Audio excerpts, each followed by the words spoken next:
Hi viewers, welcome আবার to my channel. দেখতেই পাচ্ছ বন্ধুরা, এটি যুবসাথী প্রকল্পের একটি ফর্ম। তো এই ফর্মটি আমি আমার মেশিন থেকে বের করেছি, প্রিন্ট আউট করে নিয়েছি। তো ক্যাম্পে গিয়েও তোমরা এই ফর্মটি সংগ্রহ করতে পারো এবং ফিল আপ করে জমা দিতে পারো, বা তোমরা যে কোনো অনলাইনে দোকানে গিয়ে 5 টাকা দিয়ে এই ফর্মটা কিনে তোমরা ফিল আপ করে জমা দিতে পারো। তো প্রথমে দেখতে পাচ্ছ গভর্নমেন্ট অফ ওয়েস্ট বেঙ্গল বাংলার যুবসাথী প্রকল্প লেখাই আছে ফর্ম। তো কী লিখছি দেখো, to be filled in English capital letter only, মানে বড় হাতের ইংরেজি বড় হাতের মানে ফর্মটি ফিল আপ করতে হবে বড় হাতের অক্ষর দিয়ে। তো এই হচ্ছে যুবসাথী প্রকল্পের ফর্ম। প্রথমে দেখতেই পাচ্ছ যে দুয়ারে সরকার রেজিস্ট্রেশন নাম্বার থাকলে দিতে হবে, নয়তো খালি ছাড়তে হবে। যখন ফর্মটি জমা দিবে তখন তোমাকে এই জায়গায় এটা ফিল আপ করতে হবে, বা সেই ফিল আপ করে নেবে। নিচে নাম্বার রয়েছে আধার নাম্বার, এখানে আধার নাম্বার দিতে হবে। তারপরে আছে বেনিফিশিয়ারি নেম, মানে তোমার নাম দিতে হবে, এবং পরে আছে মোবাইল নাম্বার, ইমেল আইডি যদি থাকে, মেল না ফিমেল সেটি দিতে হবে জেন্ডারে। তো ডেট অফ বার্থ দেখতে পাচ্ছ এখানে দিতে হবে। আর সেই অনুযায়ী পাশে আছে এজ কত হচ্ছে, যে 2001/4/2026 তারিখে বয়স কত বছর হচ্ছে সেটা লিখতে হবে। যদি 25 বছর হয়, 21 বছর হয়, সেটা হিসাব করে তোমাকে দিতে হবে 2026 অবধি তোমার কত বছর বয়স আছে। তো নিচে আছে ফাদার্স নেম, বাবার নাম, মায়ের নাম, তারপরে স্বামী বা স্ত্রীর নাম যদি থাকে, ক্যাটাগরি যদি থাকে, আর জেনারেল হলে খালি ছুড়ে ছাড়তে হবে লাইনটি। আর ম্যারিড না আনম্যারিড। আর নিচে আছে দেখতেই পাচ্ছ ঠিকানা, ভিলেজ, পোস্ট অফিস, গ্রাম panchayat, block, police station, district, pincode, state, এগুলো ফিল আপ করতে হবে।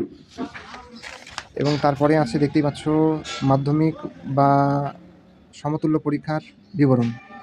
এখানে দিতে হবে রোল নাম্বার মাধ্যমিকের, পাশে নাম্বার দিতে হবে, এখানে রোল, পাশে নাম্বার। তারপরে হচ্ছে কত বছরে কোন সালে তুমি পাস করেছো সেটা দিতে হবে, ইয়ারে। এবং এখানে দেখতে পাচ্ছ যে বোর্ডের নাম কি, West Bengal board of secondary education হলে এখানে টিক দিতে হবে, সিবিএসই হলে এখানে টিক, আইসিএসই বোর্ড হলে এখানে টিক, আর মাদ্রাসা বোর্ড হলে এখানে টিক দিতে হবে। আর শিক্ষাগত যোগ্যতা সর্বোচ্চ কত, তুমি এইচএস পাস না এমএ পাস না বিএ পাস, সেটা এখানে দিতে হবে। আর নিচে হচ্ছে বর্তমান পেশা, এখানে কিন্তু তোমাকে আনএমপ্লয় লিখতে হবে, আনএমপ্লয় এখানে লিখে দিবা। আর এখানে হচ্ছে ব্যাঙ্ক অ্যাকাউন্ট ডিটেলস আছে। তো ব্যাঙ্ক অ্যাকাউন্টে আধার কার্ডের সঙ্গে সংযুক্ত থাকতে হবে। তো ফোন নাম্বার লিঙ্ক এবং আধার সঙ্গে লিঙ্ক ব্যাঙ্ক অ্যাকাউন্ট থাকতে হবে তোমাকে। তো এখানে ব্যাঙ্কের নাম দিবা, এখানে হচ্ছে ব্রাঞ্চ শাখা দিবা, এখানে হচ্ছে ব্যাঙ্ক অ্যাকাউন্ট নাম্বার দিবা, এখানে আইএফসি কোডটা দিবা, দেখতে পাচ্ছ পরপর।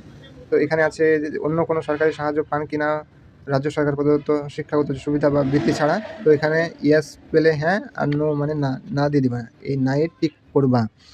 তারপরে হচ্ছে এখানে আছে নিচে আছে সংযুক্ত নথিপত্রের তালিকা, প্রতিলিপি, মানে এখানে কী দিতে হবে তোমাকে বা কোনগুলো দেবা সেগুলোতে টিক করবা। মাধ্যমিক বা সমতুল্য পরীক্ষার অ্যাডমিট কার্ড, তারপর হচ্ছে মাধ্যমিক বা সমতুল্য পরীক্ষার মার্কশিট, আধার কার্ডের কপি, ভোটার কার্ডের কপি, ব্যাঙ্ক অ্যাকাউন্ট পাসবইয়ের প্রথম পাতা, আর কাস্ট সার্টিফিকেট থাকলে সেটা দিতে হবে। তো এগুলোতে টিক করতে হবে, তোমরা কোন ডকুমেন্টসগুলো দিচ্ছ সেগুলো টিক করতে হবে। আর এখানে হচ্ছে একটা সিগনেচার করতে হবে যে আবেদনকারী তাকে। আর এটা তোমাকে ছিঁড়ে জমা নিবে যারা, তারা ছিঁড়ে দিবে এখানে একটা দুয়ারের সরকার রেজিস্ট্রেশন নাম্বার এখানে লিখে দিবে, ঠিক আছে? এটা তোমাদের কাছে থাকবে অ্যাকনোলেজমেন্ট নাম্বারটা, এটার মাধ্যমে তোমরা স্ট্যাটাস চেক করতে পারবে। এই হচ্ছে দুয়ারে সরকার বা যুবসাথী প্রকল্পের ফর্ম। তো আরও কিছু জানতে হলে কমেন্ট করো। আর 1 কপি পাসপোর্ট কালার ফটো তোমাদেরকে এই ফর্মের ডান দিকে উপরে এই জায়গায় বসাতে হবে। 1 copy photo colour photo recent তোমাদেরকে এখানে বসাতে হবে, তাহলেই কমপ্লিট হয়ে যাবে।